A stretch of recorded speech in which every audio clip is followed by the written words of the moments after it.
Good morning mga kasama sa hanap buhay. Ito pala yung babate. Ito kami ngayon sa RSM guys. Lagi po sa Tagaytay at bubog kami ng hagdanan. Yun oh. Ang sabihin mo, don't miss. To like, share, and subscribe. Don't miss to like, share, Subscribe. Mga kasama sa hanap buhay. hanap buhay mo. Ito si Chemical mananawagan sa kanyang pamilya. Oo, nanawagan din ako. Bumuradyo. Hindi man ako kinamusta. Pag Sabado, kinakamusta na. Paano masabi? Naka-prepare na po yung mga materialis na gagamitin ko sa hagdanan. Ito po yung hagdanan. Prepare na rin po para lalagyan ng bakal. Hindi na po kasama sa video yung pagporma nito dahil umuulan. Ang una kong ilalagay, main bar 16mm, 7 piraso. Ang pagitan naman ito ay 25 cm. May hook naman ito sa dulo na ang haba ay 20 cm. Ang hook niya ay naka-bend ng 45 degree. Aakyat na ako para maipasok ang hook sa mga naka-horizontal na bakal. Mag-umpisa na po ako magtali gamit ang tie wire number 16.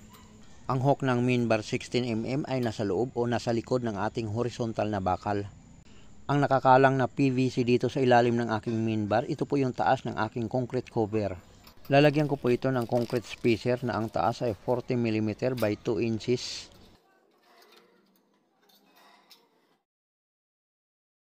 Natalian ko na po lahat ang hook ng main bar dito sa ating long span.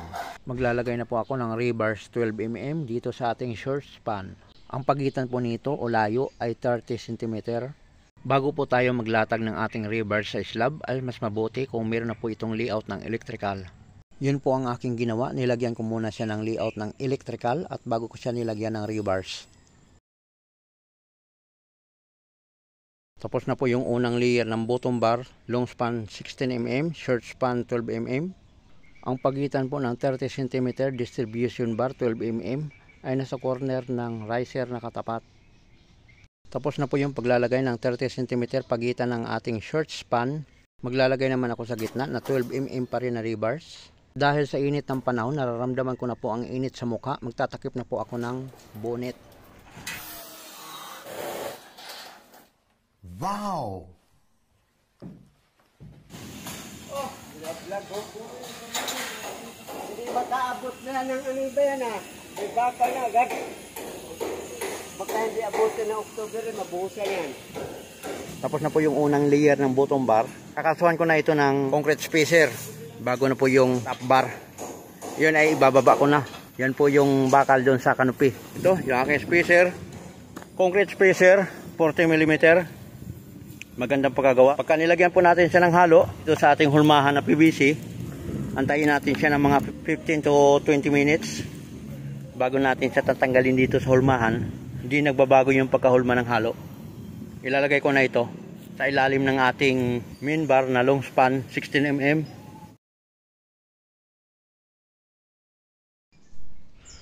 Ang paglalagay ng concrete spacer ay para mapapanatili ang concrete cover ng ating bakal. Pwede rin namang gumamit ng shear bar para sa spacer. Tapos na po yung paglalagay ng concrete spacer at naglalagay din ako ng allowance para sa concrete cover mula sa gilid ng ating forma at sa bakal. Akin na pong ibababa ang 12mm na gagamitin para sa top bar.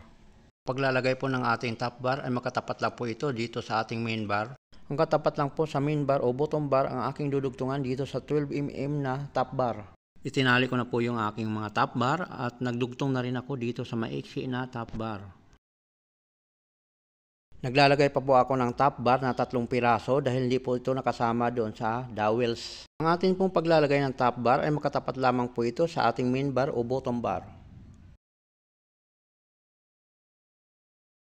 Kapag lagay naman ako ng top bar na 12mm, lagyan na ito ng distribution bar. Magkakatapat lang. Long span main bar na 16mm, tatapatan lang natin sa ibabaw. At yung ating distribution bar, bottom bar ay makatapat lang. Ayun nandoon, may gitna pa siya. Inilatag na lang natin yung mga bakal na dowels para dagdag tibay. At yung kung alin yung katapat, yun na lang po yung aking dinugtong na katapat lang ito. Yung rebar sa staircase. Ayan, top bar na.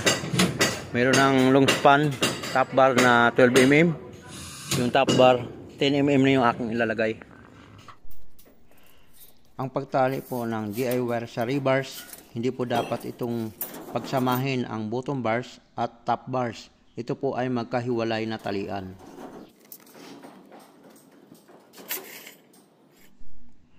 Ang bottom bar na long span at mayroon na po itong top bar na long span at magkatapat lamang po ito. Magpuputol na po ako ng 10mm para sa reinforcement nosing. Pagkuha po ng sukat para sa ating puputulin para sa reinforcement nosing na 10mm, gumamit lamang po tayo ng tie wire at sundan po natin yung layout sa ating siding sa hagdanan para makuha po natin yung haba ng ating reinforcement nosing. Nakagawa na po ako ng sample kaya tuloy-tuloy na po ako napuputol ng 10mm para sa baitang ng ating hagdan. Ang una po natin ginawa na sample, yun po yung ating susundan hanggat tayo ay makatapos. Ang bawat bali po, kailangan po nating ilapat ang ating ginawang sample para makukuha po natin ang iisang degree para dito sa ating reinforcement nosing.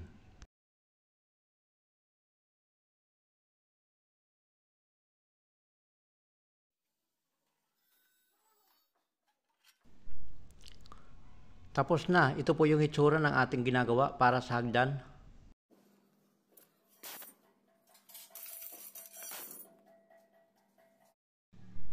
Una po natin ilalagay ang distribution bar na 12mm bago po natin ilalagay ang reinforcement nosing. Ilalagay lamang po natin sa gitna, magkabilang dulo at itatali sa bottom bar. Dahil nakaready na po ang aking forma sa riser, kaya magagamit ko na po ito na apakan.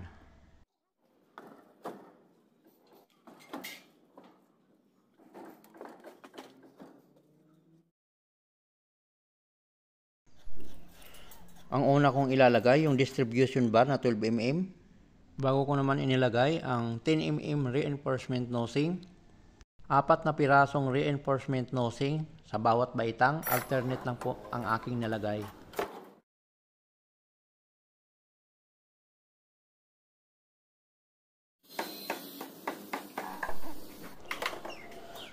Ganyan lamang po ang paglalagay ng bakal sa hagdanan. Kung nakakaroon po kayo ng idea at inyo pong nagugustuhan, paki-follow naman ang Facebook page Mr. Baldomar at sa YouTube channel Mr. Baldomar. Salamat po sa Diyos.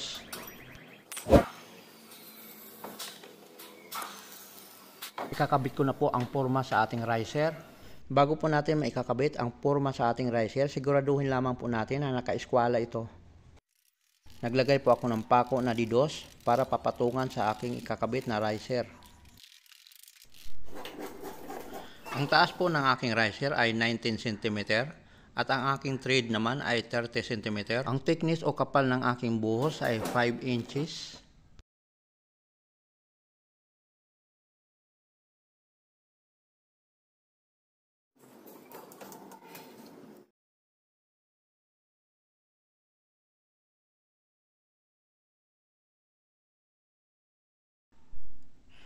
Ang aking ginawang hagdanan ay nakakonsider po ito sa oro, plata, mata. Iwasan lang po natin ang huling step ay matapat sa mata upang sa ganun ay hindi po tayo magkaproblema sa ating ginagawang hagdan. Respeto lamang po sa mga sumusunod sa ganitong mga pamahiin.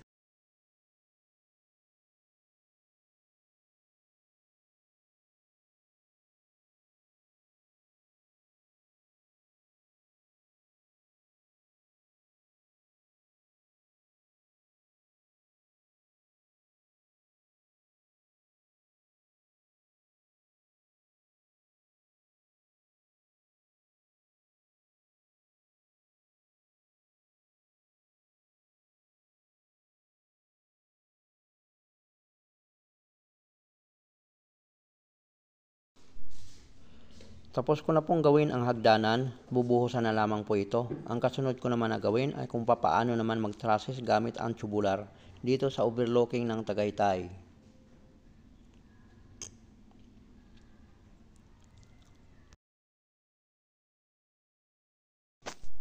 Umpisa na pong magbuhos sa baba, pataas. Ang kapal po ng buhos ay 5 inches, ang lapad naman po nito ay 150 cm at ang naubos naman na simento dito ay 10 bag. Guys, pangalawang halo na to. Good morning mga kasama sa hanap buhay. Ito pala yung babate. Sir Jing. Ito kami ngayon sa RSM guys. Kaya mo yung sublero mo. Pagkasta nga pala sa mga baro ko. Dahil ko na sa Tagaytayan, bubog kami ng hagdanan. Please to like, share, Subscribe. Mga kasama sa hanap buhay. hanap buhay mo. Yun, mga kasama sa hanap buhay. Yun o. Thank you guys. Walang bagyo. Si Kuya Miguel mananawagan sa kanyang pamilya. Oo, nanawagan din ako. Bumburad yun.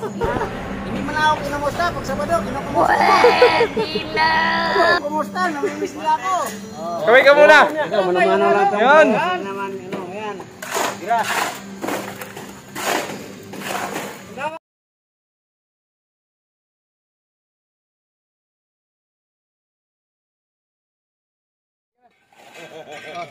Ano masasabi mo kagahapon? Bumaha. Ano na? Ano daw? Magpapagay naman pagkawagan ha? Magay ka, magay. Ito na si Purman. Ito. Okay. Ito. Sabihin mo, ano sabihin mo? Don't like. Pinaglagan yung trabaho yan. Guys, big time na. Big time muna kami guys. Please like and subscribe to Mr. Baldemar channel. Kung nakakaroon po kayo ng idea at inyo pong nagugustuhan, mag-like, mag-share, mag-comment, mag-subscribe, pindutin nyo na rin ang notification bell para updated po kayo sa aming ginagawa. Salamat po sa inyong panahon at panonood.